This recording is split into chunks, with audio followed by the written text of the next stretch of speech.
الحمد لله وكفى والصلاة والسلام على عباده الذين اصطفى أما بعد فأعوذ بالله من الشيطان الرجيم بسم الله الرحمن الرحيم قال الله تعالى في القرآن المجيد والفرقان الحميد قل يا أيها الناس إني رسول الله إليكم جميعا الذي له ملك السماوات والأرض صدق الله العظيم وقال النبي صلى الله عليه وسلم أنا رسول من أدرك حيا ومن يولد بعدي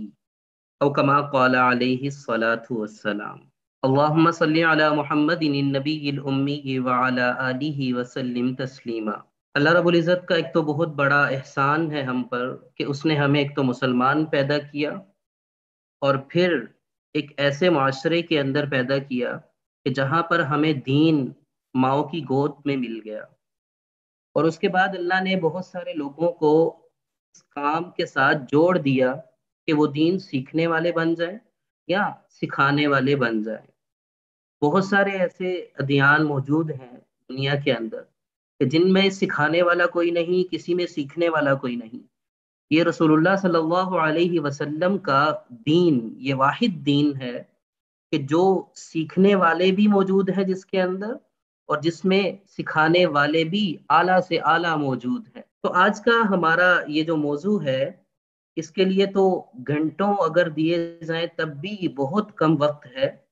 تو میں انشاءاللہ العزیز اس مختصر سے وقت میں آپ کے سامنے چند باتیں رکھنے کی کوشش کروں گا۔ اللہ رب العزت سے دعا ہے کہ اللہ تعالی ہمیں صحیح طریقے سے سمجھنے کی اور پھر اس پر عمل کرنے کی توفیق عطا فرمائے۔ آج کا ہمارا یہ جو موضوع ہے یہ بہت ہی حساس موضوع ہے۔ اس ٹاپک کے اوپر بہت زیادہ کورسز بھی اور بہت سارا سلسلہ چلتا رہتا ہے۔ تو رسول اللہ صلی اللہ علیہ وسلم کی جو ختم نبوت ہے، اس کے متعلق بہت زیادہ پبلک کے اندر افراط و تفرید پایا جاتا ہے۔ بعض تو یہ سمجھتے ہیں کہ نبی کریم صلی اللہ علیہ وسلم خاتم النبیین ہے، بس یہیں پہ بات ختم ہے، ہم اس سے آگے بات کرنا ہی نہیں چاہتے، اور بعض اس کے اندر جاتے ہیں تو پھر گمراہ ہو جاتے ہیں، اور بعض گمراہی کے اندر عقیدہ ختم نبوت کی ڈائریکشنز کو غلط کر کے بہت سارے ایسے لوگوں کو نبی مانتے ہیں کہ جو جھوٹے دجال اور کذاب تھے۔ میں نے جو آیت مبارکہ آپ کے سامنے تلاوت کی، رسول اللہ صلی اللہ علیہ وسلم کو اللہ نے ارشاد فرمایا، اے نبی کہہ دیجئے کہ میں تمہارے تمام لوگوں کی طرف اللہ کا رسول ہوں، اور اللہ کے جس کے لیے یہ ملکیت ہے، آسمانوں کی زمینوں کی ملک ہے، اللہ مالک ہے ان سب کا۔ تو اس میں ایک بہت اہم اور باریک نقطہ ہے۔ اللہ نے کیا فرمایا؟ یا ایھا الناس انی رسول اللہ الیکم جمیعا، کہ میں تم سب کی طرف رسول بنا کر بھیجا گیا ہوں۔ اگر نبی کریم صلی اللہ علیہ وسلم کے بعد کوئی نبی ہوتا تو کیا نبی کریم صلی اللہ علیہ وسلم کے لیے قرآن کے اندر یہ جمیعہ کا لفظ ذکر ہوتا؟ یہ کبھی بھی نہیں ہوتا۔ جمیعہ سے مراد مفسرین نے لکھا ہے کہ قیامت تک کے آنے والے کے لیے تمام لوگ ہیں، رسول اللہ صلی اللہ علیہ وسلم کے بعد کوئی نبی نہیں۔ اور آپ نے خود فرمایا، ایک ہوتا ہے میری بات، ایک ہے آپ کی بات، ایک ہے کسی تھرڈ پرسن کی بات، ایک ہے جس کو بنا کر بھیجا گیا ہے اس کی بات۔ تو آپ صلی اللہ علیہ وسلم نے ارشاد فرمایا کہ میں ان لوگوں کے لیے بھی رسول ہوں جن کو اپنی زندگی میں پاؤں، اور ان کے لیے بھی جو میرے بعد پیدا ہوں گے۔ کتنی اہم بات ہے یہ۔ اور رسول اللہ صلی اللہ علیہ وسلم اگر آخری نبی نہ ہوتے، آپ کے بعد کوئی نبی ہوتا، تو پھر نبی کریم صلی اللہ علیہ وسلم کی یہ جو امت ہے، اس امت کی جو امتیازی اسپیشلٹی ہے، یہ باقی نہ رہتی۔ فرمایا تم بہترین امت ہو، تم آخری امت ہو۔ تو آخری کا مطلب کیا ہے؟ کہ تمہارے بعد کوئی امت نہیں۔ اگر ہمارے بعد کوئی امت ہوتی تو پھر نبی بھی ہوتا۔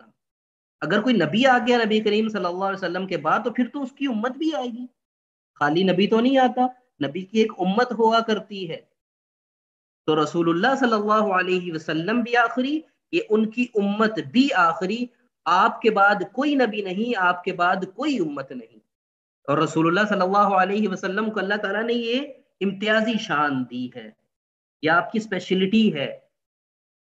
اس پر کوئی بھی ڈاکو جو ہے ڈاکہ نہیں ڈال سکتا، کوئی بھی ہلے بہانے ہو۔ دوسری پوائنٹ کی بات یہ ہے کہ رسول اللہ صلی اللہ علیہ وسلم نے فرمایا سیکون فی امتی ثلاثون کذابون دجالون کلہم یزعم انہ نبی وانا خاتم النبیین لا نبی بعدی، کہ میرے بعد امت میں 30 جھوٹے نبی پیدا ہوں گے، ان میں سے ہر کوئی یہ گمان کرے گا کہ میں نبی ہوں، لیکن یاد رکھو انا خاتم النبیین لا نبی بعدی، آپ صلی اللہ علیہ وسلم نے اپنے بعد آنے والے جھوٹے دجال مکار منافق ان کی تو پیشن گوئی کی کہ وہ آئیں گے، وہ گمان بھی کریں گے، لوگوں کو تلقین کریں گے کہ میں نبی ہوں، میرا کلمہ پڑھو، مجھے مانو، لیکن تم یاد رکھنا میرے بعد کوئی نبی نہیں۔ یہ تو فرمایا، نفی تو کی، لیکن رسول اللہ صلی اللہ علیہ وسلم کی کسی بھی ایک حدیث کے اندر یا قرآن کریم کی کسی ایک آیت کے اندر بھی اس بات کی طرف اشارہ نہیں ملتا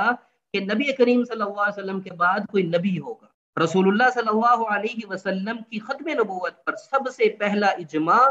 صحابہ کا ہوا، اور سب سے پہلا اجماع بھی ہوا، اور یہ اجماع تاریخ کا سب سے پہلا اجماع تھا۔ اس کے بعد اجماع کی روایت شروع ہوئی ہے۔ رسول اللہ صلی اللہ علیہ وسلم نے اپنے بعد آنے والے جھوٹوں کی تو نشاندہی کی، لیکن کسی سچے کی نشاندہی نہیں کی۔ تو پھر ہمارے ذہنوں کے اندر، ہمارے دلوں کے اندر کون سے ایسی شیطانیت نے گھر کر لیے ہیں کہ ہمیں رسول اللہ صلی اللہ علیہ وسلم کی بات پر یقین نہیں آتا، ہمیں قرآن اور حدیث کے اوپر اعتماد نہیں ہوتا، ہم رسول اللہ صلی اللہ علیہ وسلم کی بات میں اپنی طرف سے اپنی عقلی دلیلیں نکالنا شروع کر دیتے ہیں۔ بہت سارے ایسے آپ کو اسکالرز ملیں گے، بہت سارے ایسے آپ یوٹیوبرز ملیں گے، آپ کو بہت سارے فیس بک ہی آپ کو ملیں گے جو سامنے بخاری رکھ کر رسول اللہ صلی اللہ علیہ وسلم پر بہتان لگا رہے ہوتے ہیں۔ تو ہم ان لوگوں کا حصہ کیوں ہیں جو نبی کریم صلی اللہ علیہ وسلم کے امہات المؤمنین کو گالیاں دے، اس کے ہم اخلاق چیک کریں، جو پوری امت کو گالیاں دے اس کے ہم اخلاق چیک کریں،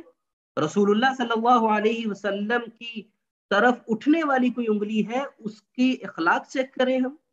آج کی یہ امت کا یہ حال ہے،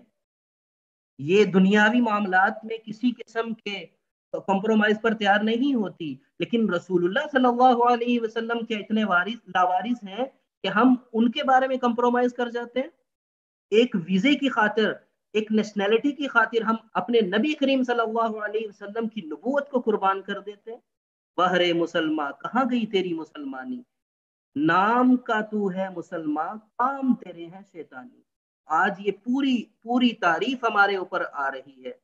رسول اللہ صلی اللہ علیہ وسلم ہمارے لیے کیا کر کے گئے ہیں؟ آپ ماں سے زیادہ مہربان تھے حضور صلی اللہ علیہ وسلم، آپ ماں باپ سے زیادہ شفیق ہیں، آپ ہمارے لیے راتوں کو اٹھ اٹھ کر دعائیں مانگتے رہے، ہمارے لیے ہاتھ بلند کرتے رہے، اپنے مبارک لبوں سے ہمارے لیے دعاؤں کے پھول برساتے رہے ہیں، اپنی مقدس آنکھوں سے وہ قیمتی آنسو کہ جن کو دیکھ کر اللہ تعالیٰ نے بھی جبرائیل کو بھیج دیا کہ جاؤ میرے نبی سے پوچھو کہ یہ کیوں اتنا تڑپ رہے ہیں، فرمایا کہ یا ربی امتی یا ربی امتی یا ربی امتی۔ تو کل جب میدان حشر ہوگا اس میں بھی آپ اپنی شفقت کا اظہار ہمارے اوپر فرمائیں گے۔ ہر طرف نفسا نفسی، ہر طرف بھوک، ہر طرف پیاس، ہر طرف خوف ہوگا، ہر انسان اپنے گناہوں کے بقدر پسینے میں ڈوبا ہوا ہوگا۔ تو کیا اس وقت کون ہمارے کام آئے گا جب اللہ صدا لگائیں گے لمن الملک اليوم، لمن الملک اليوم، آج کس کی بادشاہی ہے؟ آؤ ذرا میرے سامنے۔ تب موت کو بھی موت آ جائے گی،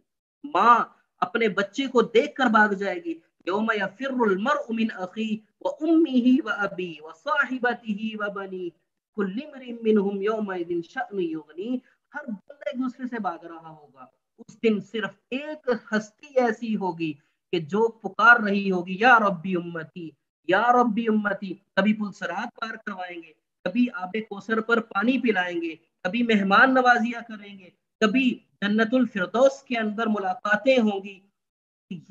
یہ کیسے نبی ہیں کہ جو ہمارے لیے اتنا تڑپ رہے ہیں، ہمارے لیے اللہ سے گڑ گڑا رہے ہیں، ہمارے لیے اللہ کے سامنے رو رو کر کھڑے ہو کر اپنے پاؤں پر برم ڈلوا لیا، پاؤں مبارک سوج گئے ہیں آپ کے، اس امت کا یہ حال ہے کہ وہ آج اپنے نبی کی ناموس کی جب بات آتی ہے، عقیدہ ختم نبوت کی بات جب آتی ہے تو کہتی ہے کہ یہ تو مولویوں کی باتیں ہیں۔ اگر اللہ کو اپنے نبی کی ناموس کا، اپنے نبی کی ذات کا اللہ نے فرمایا ہے نبی میں ان کو پر عذاب کیسے نازل کر دوں، یہ اپنے منہ سے عذاب مانگ رہے ہیں، کیا محمد اپنے رب کو کہو کہ ہم پر عذاب نازل کرے، یا اللہ ان پر عذاب، یہ عذاب نازل کرنے کی بات کر رہے ہیں۔ فرمایا کہ اے محمد، اے میرے نبی، آپ جب تک ان کے اندر موجود ہے اس امت کے اندر، میں ان پر اپنا عذاب کیسے نازل کر دوں؟ اللہ کو اگر اپنے نبی کی ذات کا لحاظ نہ ہوتا تو یقین کریں ہمارے اوپر پتھروں کی بارش، ہم پر آسمان سے آگ برسائی جاتی، آندیاں آتی اور ہمیں ادھر سے اٹھا کے ادھر مارتی۔ قوم عاد، قوم سمود کہ جن کو اپنی طاقت پر ناز تھا، بڑے بڑے بڑے بڑے قد ان کے، ہم تو ان کے معاملے میں بالکل بچے جمورے ہیں، ہماری فصلیں تباہ کر دی جاتی، زلزلے آ کر پتھر ہمیں ایسے کچل دیتے، ہماری شکلیں مسخ کر دی جاتی۔ کونوا قردۃ خاسئین، تاریخ اٹھا کر دیکھ لیں، تاریخ کو چھوڑے قرآن اٹھا کر دیکھ لیں، یہ ہم صرف اور صرف رسول اللہ صلی اللہ علیہ وسلم کی ان دعاؤں کی وجہ سے اور آپ کے مبارک گنبد خضرا کی وجہ سے بچے ہوئے ہیں۔ تو اس لیے جب نبی کریم صلی اللہ علیہ وسلم کی ذات کی بات آئے تو پھر آپ کی ذات سے بڑھ کر کوئی ذات نہیں، آپ کی بات سے بڑھ کر کوئی بات نہیں، آپ سے بڑھ کر ہمیں کوئی بھی عزیز نہیں ہے۔ جب نبی کریم صلی اللہ علیہ وسلم کی طرف سے صدا آئے، اپنے مال کو چھوڑ کر، اپنی جان کو چھوڑ کر، اپنی اولاد کو چھوڑ کر، ہر چیز قربان کر کے نبی کریم صلی اللہ علیہ وسلم کی ناموس کے لیے، آپ کی ختم نبوت کے لیے ہم اپنی جان، مال، تن، من، دھن، ہر چیز اللہ کے راستے میں ہم قربان کرنے والے بن جائیں۔ تو یہ ہے آج کا عقیدہ ختم نبوت۔ میں نے کوئی آپ کے سامنے دلائل نہیں رکھے، میں نے کسی قسم کی کوئی لمبی چوڑی آپ کے سامنے بات نہیں کی، بس جب آپ صلی اللہ علیہ وسلم کی ذات آ جائے تو اس کے بعد کسی کا کوئی مقام نہیں۔ عزت اس کی ہے جو ہمارے نبی کریم صلی اللہ علیہ وسلم کی عزت کرے گا، عزت اس کی ہے، رفت اس کی ہے، ہم اس کے لیے جان بھی قربان کر دیں گے جو نبی کریم صلی اللہ علیہ وسلم کی جو جوتوں کی خاک ہے اس کے اوپر قربان ہونے والا ہو۔ ہم نے اس کے اندر بھی فرقے بنا لیے، ہم نے اس کے اندر بھی میں، تو، تیرا، میرا بنا لیا۔ یاد رکھیں جب نبی کریم صلی اللہ علیہ وسلم کی بات آئے تو پھر جسد واحد، ایک جسم، اور یہ عقیدہ ختم نبوت وہ واحد عقیدہ ہے کہ جس کے اوپر تمام کی تمام امت متفق ہے، اور یہ صحابہ کرام کے دور سے متفق ہے، آج تک متفق ہے، اور قیامت تک انشاءاللہ العزیز یہ متفق رہے گی۔ آج یہ ارادہ کریں، آج یہاں پر یہ نیت کریں کہ ہم نبی کریم صلی اللہ علیہ وسلم کی بات سے آگے کسی کی بات نہیں رکھیں گے، آپ کی ذات سے آگے کسی کی ذات بھی نہیں رکھیں گے۔ آپ سرکار نے خود فرمایا وہ بندہ مجھ سے محبت کا دعویٰ کرے کہ جس کو میں اس کی جان، مال، اولاد، ہر چیز سے محبوب ہوں۔ تو یہ ایمان ہے، تو ہم اپنا محاسبہ خود کریں کہ آیا ہمارے اندر یہ اتنا ایمان ہے کہ ہم رسول اللہ صلی اللہ علیہ وسلم کو سب سے پہلے رکھ سکیں؟ یہ ہم نے اپنا محاسبہ کرنا ہے۔ اللہ رب العزت سے دعا ہے کہ اللہ تعالی ہمیں دین کی صحیح سمجھ نصیب فرما کر اس پر عمل کرنے کی توفیق عطا فرمائے، اور آخرت میں ہمارے لیے اس کو ذریعہ نجات بناتے ہوئے نبی کریم صلی اللہ علیہ وسلم کے مبارک ہاتھوں سے جامع کوثر نصیب فرمائے، اور نبی کریم صلی اللہ علیہ وسلم کی شفاعت ہمارے مقدر میں فرمائے، اور نبی کریم صلی اللہ علیہ وسلم کا پڑوس جنت کے اندر ہمیں نصیب فرمائے، تاکہ ہم جب بھی اپنے گھر سے نکل کر اپنے گھر سے گردن اونچی کر کے یا دروازہ کھول کر دیکھیں تو رسول اللہ صلی اللہ علیہ وسلم کا قرب ہمیں شکل و صورت کی صورت میں، ان کے گھر کی صورت میں، ان کے وجود کی صورت میں ہمیں وہاں پر نصیب ہو۔ آخر دعوانا ان الحمد للہ رب العالمین۔